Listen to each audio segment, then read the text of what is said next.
Hello everyone, welcome to a new video. Very busy week.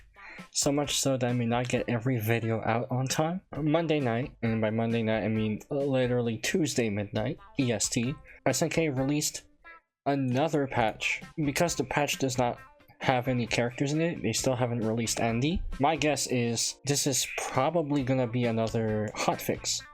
However, they did announced that some characters would see adjustments, so I'll make an individual video on this one. The summary of this patch is nerfs to 2 of the 4 top tiers of the game, Hotaru, Hokutomaru, some bug fixes, and then a console improvement, like a console feature being added that also indirectly nerfs another one of the top tiers, and I'll explain why later. Right, so let's start with the actual character changes.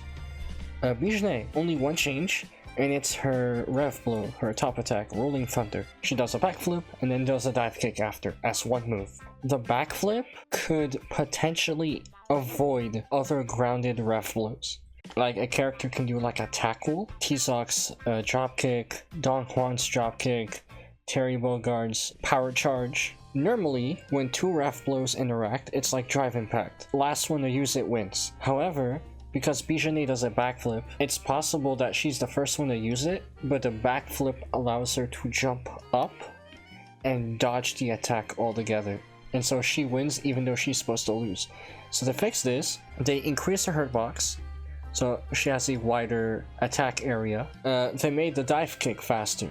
Quick and start up on the second part of the move. They made the dive kick faster to effectively decrease the amount of time she's in the air, to make it more easier for the grounded ref blow to hit. Now Hotaru, Tenshin Light and Tenshin Heavy, this is her Shoryuken attack, or DP. Changed startup from 4 frames to 5 frames. If you look at every single reversal option in the game, a lot of them are around the 5 frame or 6 frame window. 3 exceptions. Number 1, T-Zox's command grab, which is 1 frame, but you can jump it, and you can backdash it, and you can perform like a low crush. That's considered a jump. Like if you do like a hop kick, the game may or may not consider you airborne, so you'll dodge the SPD. Number 2, Salvatore's counter. It beats strikes and Yanal strikes, and you can retaliate on frame 1 into frame 0. It loses to grabs, it loses to projectiles, and it loses to neutral jumps. And then the third one is Hotaru's DP, which is frame 4 for no reason. 1 frame faster than the other characters with a true invincible reversal. The other change, a rather heavier nerf I should say, is Heavy DP. She moves forward less. There's less travel distance forward, and that means that it effectively kills some of her light confirms. So here's a tweet from Antonio Furby. All setups for overhead into jab DP break are gone.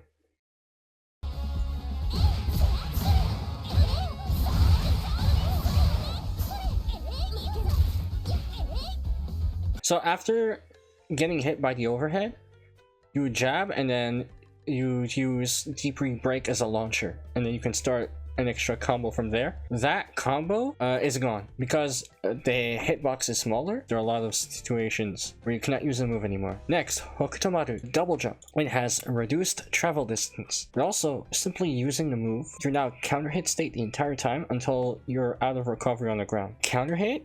Like if you get counter hit into a special, you get this moon launch. Characters can combo you even harder. It is a pretty significant nerf. Before I get into ref blow, I want to save it for last.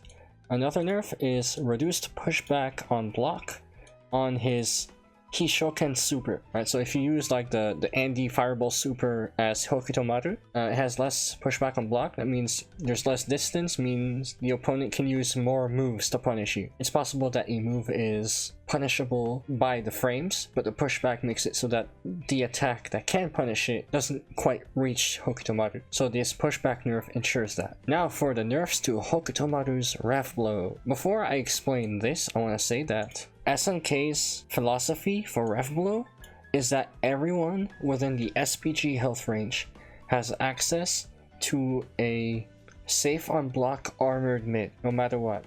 Top attacks had many different kinds of uses. They changed it so that everyone has an armored mid. Whether or not you disagree with that philosophy, changing the frame advantage from being minus 27 to minus 5 fits that philosophy, because you cannot double ref blow anymore. They took it out. Command combo, you cannot ground ref blow into air ref blow on block or whiff. It only activates when the first part hits. You cannot double ref blow anymore. So to compensate, the grounded one is minus 5. It has increased pushback on block. It's still difficult to punish. You know, it's not supposed to be death on block, but some characters can still punish it. I'll show you in the clip.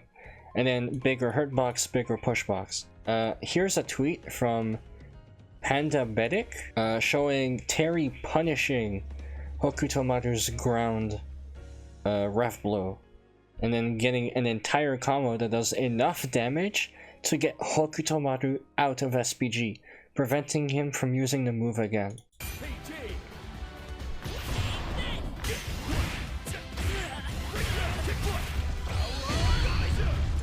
There's another combo, but I'm not gonna show the whole thing. You get the point. Link to the tweet in the description. Link to all borrowed tweets in the description, by the way. You should check them out, just like with the original video. Salvatore Ganachi. If you recall, back in the day 2 patch, not day 2 of early access, day 2 of the public release, they removed the Salvatore Ganachi Infinite. Players found out that you could cancel magical step into overhead at an earlier point than devs intended. So they killed those cancel frames. But now, with this patch, they decided you can originally cancel early again, except for magical step. Except for dashes and backstep is to prevent you from doing magical step, overhead, magical step, infinite. Magical step, overhead, magical step, overhead. Now it's magical step, overhead into something else. Last but not least, before we move on to the bug fixes, I want to talk about this. On PlayStation 5, they added a VSync toggle. This is PlayStation 5 in series, by the way, not Xbox One. They added a VSync toggle. So what VSync is, basically, the way the game, or the way your monitor displays a frame, is that it's the top third shows up on the monitor first, then the middle third, then the bottom third, in that sequence, and that generates a frame. However, this could generate screen tearing. You could see like a piece of one frame and then a piece of a completely different frame on the same screen. This is called screen tearing. The solution to fixing that screen tearing is something called VSync, in which the top and middle portions of a frame are delayed so that they enter the screen at the same time as the bottom frame. The downside to having VSync is more input lag. On consoles, VSync is added by default, but this update will allow you to remove it entirely, which decreases the input lag on PS5, both PS5 and Xbox. As you can see here, City of the Wolf 1.17 patch, input lag 68 ms with VSync. Without VSync, it actually improves by quite a lot. Geo1 tweeted that the improvement to input lag on both 1.15 and the VSync off option combined makes Marco's overhead easier to react to on PS5, and decides to drop the character in favor of Kind. So these are the changes. Thank you guys for watching. If you liked the video, hit like and subscribe, and I'll see you next time. Have a nice day.